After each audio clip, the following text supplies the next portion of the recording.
Welcome to Splat Communications. In a world unfolding, where stories come alive, amidst the chaos, there's a truth we strive. Splat Communications, the voice that breaks the mold, reliable and relevant. We're here to unfold, breaking down the walls, moving side by side. Splat Communications, our truth we can't hide. We're the source you lean on, reliable and strong. Catching news from us, where you truly belong. Magandang araw po sa lahat, Wina po ito ng Splat Communications and welcome to our channel. Ngayon po ay mayroon kaming bagong video para sa inyo na sigurado naming kakapulutan ninyo ng bagong impormasyon at kaalaman. Para po sa mga bago pa lang dito sa ating channel, huwag pong kalilimutan na mag-subscribe at mag-follow. Ugaliin din po na i-share ang ating videos para po mapagtulungan natin ang laban sa fake news, misinformation at disinformation. Hit the bell po para lagi pong updated kapag may bago tayong video at higit sa lahat, please don't skip ads. This will go a long way in helping us continue the work that we do. Maraming salamat po. Magandang araw po sa lahat. Si Jigs Carabeo po ito ng Splat Communication. So, alam po namin na matagal kaming hindi nakabalik sa inyo. Hindi namin po kayo na update sa maraming bagay, lalo na sa mga kaganapan sa mundo ng politika. Sadyang talagang lang po, sobrang hectic ng schedule. So, ipagpaumihin nyo na po yun.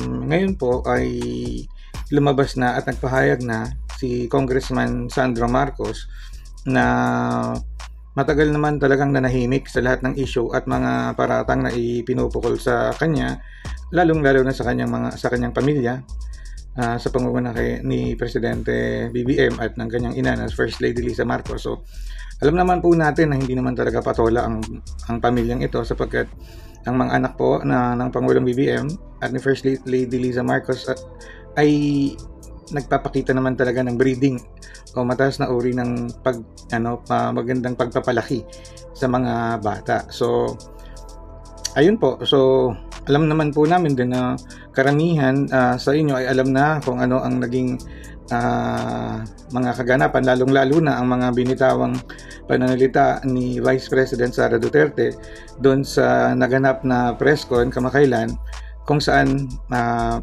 matatalim at matitinding mga bagay ang kanyang binanggit. Unang-una na nga na sinabi niya na ini-imagine niya daw na habang nagsasalita si Pangulong Marcos doon sa PMA graduation ceremony, dahil sa inis niya na hindi pinagbigyan di umano ni Pangulong BBM yung hiling ng isang kadete na nang hinihingi yung personal na relo, at sa kanyang pakiwari ay pinagtawanan pa ng kanyang dalawang katabi ang hiling ng bata. So, ilalagay po natin ito sa tamang konteksto bago po natin na bigkasin ang official na statement ni Congressman Sandro. Unang-una po, napanood po na-feature po natin yung PMA graduation na yun, and kitang-kita naman po natin na doon sa particular na tagpo na yun ay talagang nag-iba ang itsura ni VP Sara sa kung anumang kadahilanan. Ngunit sa palagay namin ito ay nag-ugat doon sa pasaring ni President BBM that she felt uncomfortable. So anyway, para lang po doon sa sa buong konteksto, ang pagkagulo naman talaga sa loob ng Uniteam ay nangyari dahil sa mga balikan po natin maikli yung history kung bakit talaga nagkagulo at umasim ang samahan ng dalawang pamilya.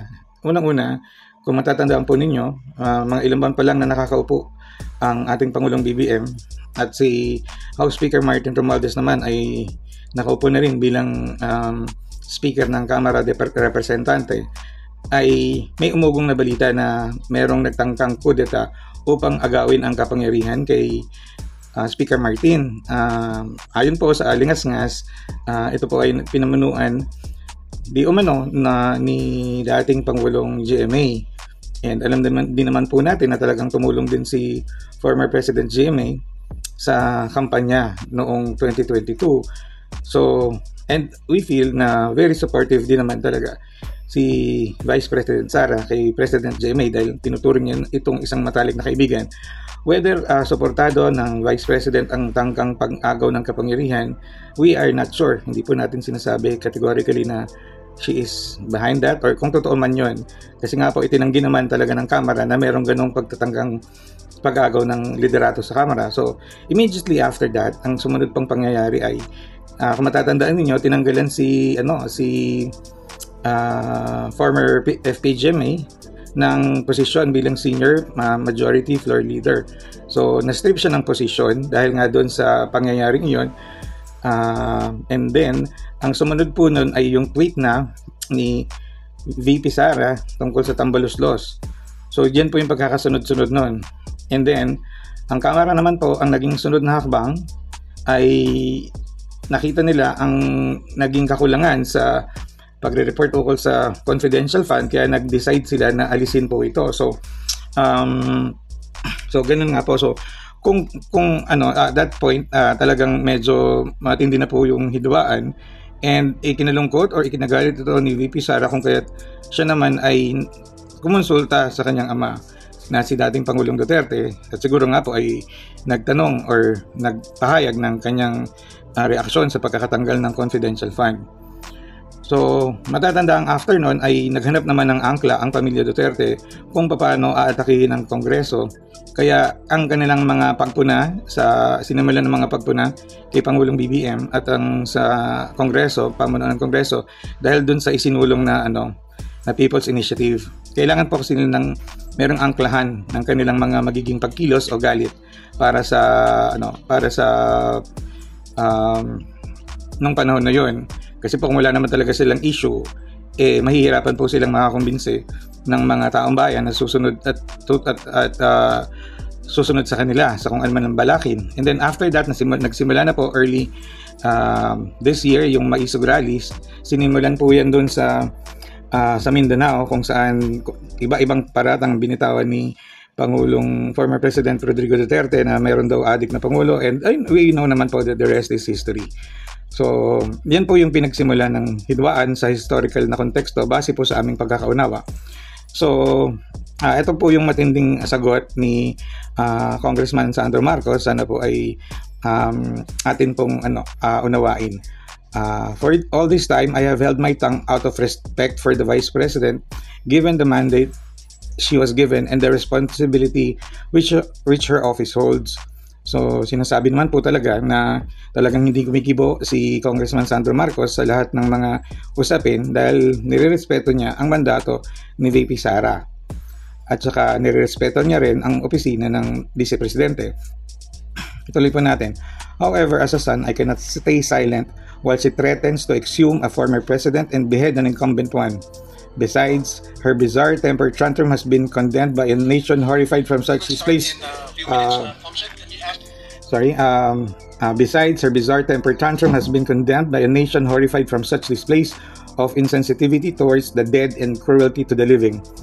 So, pinapaliwanag niya po dito sa paragraph na to na bilang isang anak, hindi naman siya pwedeng manahimik habang sa mga sinambit ng Vice President na kanyang huhukayin ang labi ng dating Pangulong Ferdinand E. Marcos at putulan ng ulo ang kasalukuyang Pangulo na si President Bongbong Marcos. So, at sinabi nga rin dito ni Congressman Sandro Marcos na yung mga hindi karaniwang temper tantrums or pag-alboroto ay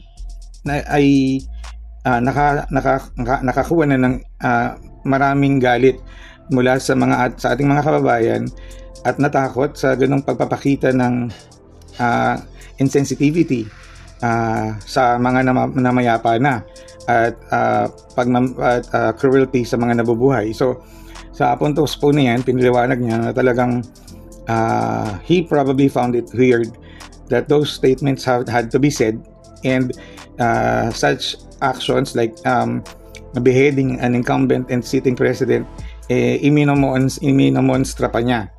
So Okay, to continue. Forget that the objects of her derisions are dear to me, but I would also be remiss in my responsibility as an Ilocano representative if I didn't voice out my disdain at the abhorrent comments she carelessly uttered. I can ascertain that my emotions are shared not by my kakailan in the north but across the country. So dito naman po sinasabi niya na dahil ang mga tinitira ay talagang malapit sa puso ni Congressman Sandro Marcos, ay magiging napaka-irresponsable niya bilang representante ng Ilocos kung hindi siya magpapahayag ng pagkasuklam sa mga ginawang statement o komento ni Vice President Sara. So, sinisiguro niya rin naman na ang kanyang mga nararamdaman ay siya rin nararamdaman ng mga taga Ilocos at sa buong Pilipinas na rin. So, sa susunod na portion po, for his part, the President had not said anything against her that can be remotely construed even as a mild rebuke against her tirades. He even advised me to withhold my disappointment and refrain from making a statement. However, one must draw the line at some point, and it's frankly long overdue. So dito po sa puntos na ito, pinapahayag ni Congressman Sandro Marcos na ang Pangulo mismo ay hindi naman talaga nagsasalita ng kahit anong masakit na bagay laban kay VP Sara Duterte, and pinayuhan pa ito ng kanyang ama na wag nang magsalita ukol dito. Ngunit napagdesisyon na nga ni Congressman Sandro Marcos na enough is enough. Kailangan na rin naman and napapanahon na sumagot siya. So, ang susunod po na part ng official statement na Congressman Sandro ay going ballistic was perhaps the self-therapy she prescribed for herself, but she crossed the line, leaving the civic and the civil space in which disagreements can be rationally argued. So parang yung meltdown ni VP Sara doon sa kanyang press con sa pananaw ni Congressman Sandro ay self-therapy para lang makaget over siguro si VP Sara sa kung ano man ang kanyang pinagdadaanan. Pero sinabi rin ni Congressman Sandro Marcos na she crossed the line o talagang sobra na siya. So parang wala nang puwang sa isang sibilisadong diskurso kung ano man ang dapat pag-usapan kasi ano na po siya, it's beyond. And then the last two paragraphs, let this be an opportune time to remind ourselves that we mustn't take our mental health for granted, and that above all else, I sincerely hope she is okay. As such, I still wish the Vice President ultimate success like the President's will be the success of our nation as a whole. May she find the peace of mind and mental clarity that seems to be eluding her. So dito sa mga pagtatapos na mga talata ay sinasabi ni Congressman Sandro Marcos na dapat pinapangalagaan natin ang ating mga mental health kasi bukod sa physical health and emotional health, isa rin po yan na dapat nating inaalagaan. So siguro patungkol yan kay malamang patungkol po yan kay VP Sara doon sa kanyang pagtatanong sa kanyang mental health.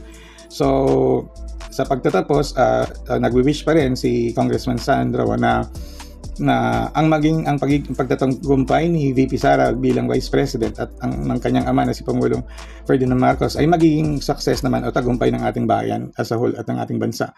So, kanyang pinapaabot na magkaroon sana si VP Sara ng peace of mind at kalinawan ng pag-iisip na parang sa mga panahon nito ay wala sa kanya. So, again, those are strongly worded message coming from the son of the president, which we all know has been very quiet and very supportive of the vice president since she took office.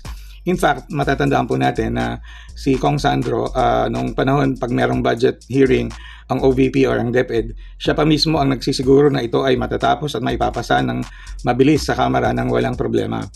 Nagbago lang ang lahat nitong mga budget deliberations nitong taon na ito sapagkat nga matindi na rin naman ang mga paratang na ibinato ng pamilya Duterte at paninira laban sa First Family sa pagpapakalat ng mga fake news at kung ano pa na kanilang paulit-ulit na binabanggit sa kanilang mga maisog rallies. So anyway, yan po, gusto lang po namin bigyan ng puwang ang mga pananalita ni Congressman Sandro Marcos para lang po malaman po ng lahat at may paliwanag ko rin po namin na ang lahat po ay merong hangganan. Ang kahit gaano kabait ang haba ang pasensya o kabait ng isang tao, napupuno rin at tao lang naman.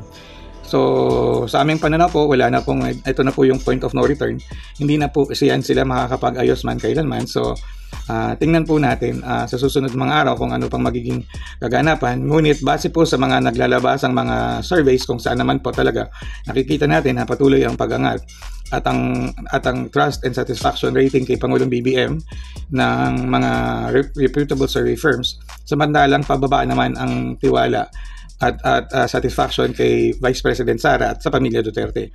Even doon sa aming survey na ginawa na hindi pa rin namin nailatala sa inyo sapagkat ito ay lokal, lumabas din po doon sa sentimiento na yun na talagang mapakababa at talagang mababa na ang tiwala at ang satisfaction hindi lang kay VP Sara ngunit sa pangkalahatan pati na rin sa dating Pangulong Duterte. So atin pong antabayanan ang mga susunod mga kaganapan.